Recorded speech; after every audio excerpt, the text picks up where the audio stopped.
वो महान शख्सियत जिनकी आवाज ने दशकों तक लोगों के दिलों पर राज किया। एक ऐसी आवाज जो कभी चुलबुली बनकर मुस्कान देती, जिसने भारतीय संगीत को सिर्फ आवाज नहीं दी बल्कि एक पूरी पहचान दी।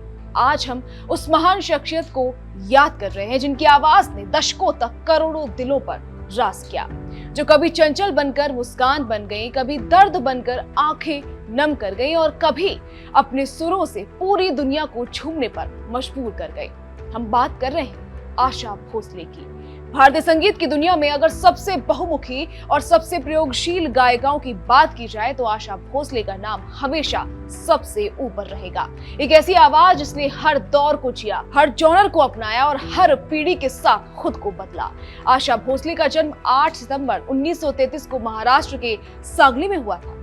एक साधारण परिवार में जन्मी ये बच्ची आगे चलकर संगीत की दुनिया की सबसे बड़ी हस्तियों में से एक बनी। उनके पिता दीदानाथ मंगेशकर एक थिएटर कलाकार और संगीत का माहौल उनके घर में पहले से मौजूद था, लेकिन बहुत छोटी उम्र में ही उनके जीवन में कठिनाइयां आ गई। पिता का जल्दी निधन हो गया और परिवार की जिम्मेदारियां अचानक बच्चों पर आ गई। बहुत कम उम्र में ही आशा भोसले को काम शुरू करना पड़ा, लेकिन संगीत उनके लिए सिर्फ एक सपना नहीं था बल्कि जीने का जरिया बन चुका था।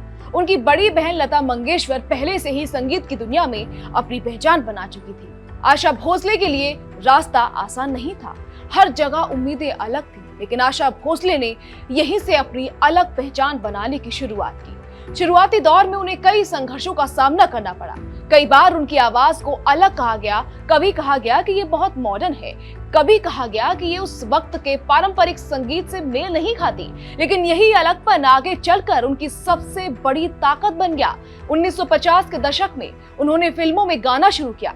शुरुआत छोटे छोटे गानों से हुई, लेकिन धीरे धीरे उनकी मेहनत रंग लाने लगी। फिल्म CID में उनके गाने ने उन्हें पहली बड़ी पहचान दी और उसके बाद उनके लिए रास्ते खुलते चले गए। लेकिन असली बदलाव आया 60 और 70 के दशक में, जब उन्होंने बॉलीवुड संगीत को एक नया रंग देना शुरू किया। इस दौर में उन्होंने हर तरह के गाने गाए, रोमांटिक गाने, कैबरे गाने, पार्टी सॉन्ग्स, गजलें, भजन और यहाँ तक कि लोक संगीत भी। उनकी आवाज की सबसे बड़ी खासियत ये थी कि वो हर किरदार में ढल जाती थी।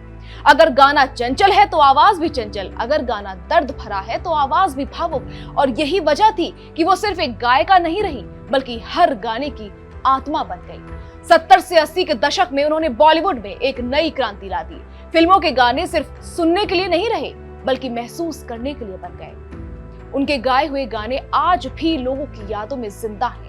दम मारो दम ने एक पूरी पीढ़ी को नया संगीत दिया। पिया तू अब तो आजा ने कैबरे संगीत को नई पहचान दी और ये मेरा दिल प्यार का दीवाना ने रोमांटिक गानों को एक नया अंदाज दिया। इन गानों ने साबित किया कि संगीत सिर्फ मीठा नहीं होता बल्कि बोल्ड, एक्सप्रेसिव और दमदार भी हो सकता है। आशा भोसले और संगीतकार R.D. बर्मन की जोड़ी ने भारतीय संगीत में एक नया इतिहास लिख दिया। दोनों ने मिलकर ऐसे प्रयोग किए जो उस वक्त के लिए बहुत आगे की सोच थे। पश्चिमी संगीत और भारतीय धुनों का मिक्सचर, नए इंस्ट्रूमेंट्स का इस्तेमाल और अलग तरह की बीट्स, इन सब ने मिलकर भारतीय फिल्म संगीत को एक नया रूप दे दिया। ये कहा जा सकता है कि अगर R.D. बर्मन प्रयोगों के मास्टर थे तो आशा भोसले उस प्रयोग की सबसे खूबसूरत आवाज थी। आशा भोसले ने सिर्फ हिंदी फिल्मों तक खुद को सीमित नहीं रखा। उन्होंने मराठी, बंगाली, तमिल, तेलुगु, गुजराती और कई बाकी भाषाओं में गाने गाए। उनकी ये बहुभाषी क्षमता उन्हें और भी खास बनाती है। इसके अलावा उन्होंने अंतर्राष्ट्रीय स्तर पर भी अपनी पहचान बनाई। उन्होंने विदेशी कलाकारों के साथ काम किया और भारतीय संगीत को वैश्विक मंच पर पहुंचाया। ये वो दौर था जब भारतीय गायकी को सीमित दायरे से बाहर निकालकर दुनिया तक पहुंचाने का काम किया गया और इसमें आशा भोसले का योगदान काफी महत्वपूर्ण रहा। उनकी आवाज की एक और खासियत ये थी कि उम्र उनके लिए कभी बाधा नहीं बनी। जहां आमतौर पर कलाकार उम्र के साथ धीमे पड़ जाते हैं, वहीं आशा भोसले ने हर उम्र में अपनी आवाज को नया रखा। 70 की उम्र में भी उनकी आवाज में वही एनर्जी थी, 80 की उम्र में भी वही मिठास थी और 90 की उम्र में भी वही आत्मविश्वास था। ये बहुत कम कलाकारों में देखने को मिलता है।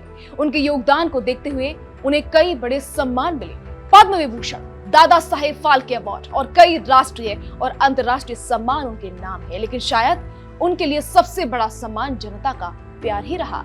आज भी उनके गाने हर घर में सुने जाते हैं, हर पीढ़ी उन्हें जानती है और हर उम्र के लोग उनकी आवाज से जुड़ाव महसूस करते हैं। अगर उनके पूरे सफर को देखा जाए तो ये सिर्फ एक गायिका की कहानी नहीं लगती, बल्कि ये एक संघर्ष, मेहनत, प्रयोग और बदलाव की कहानी है। एक ऐसी कहानी जिसने भारतीय संगीत को नई दिशा दी। आशा भोसले ने ये साबित किया कि अगर प्रतिभा और मेहनत हो तो कोई भी बाधा बड़ी नहीं होती, न तो उम्र, न तुलना और न ही शुरुआती संघर्ष।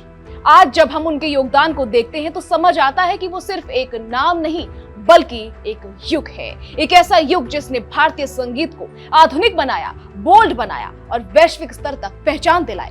उनकी आवाज आने वाले समय में भी लोगों के दिलों में गूंजती रहेगी, क्योंकि कुछ आवाजें सिर्फ सुनी नहीं जाती, महसूस की जाती है और आशा भोसले उन्हीं आवाजों में से एक है।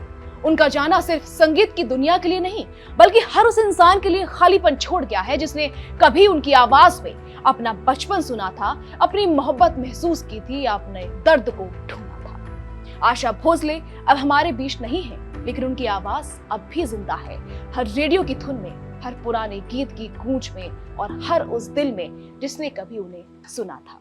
तो इसी के साथ अलविदा आशा ताई।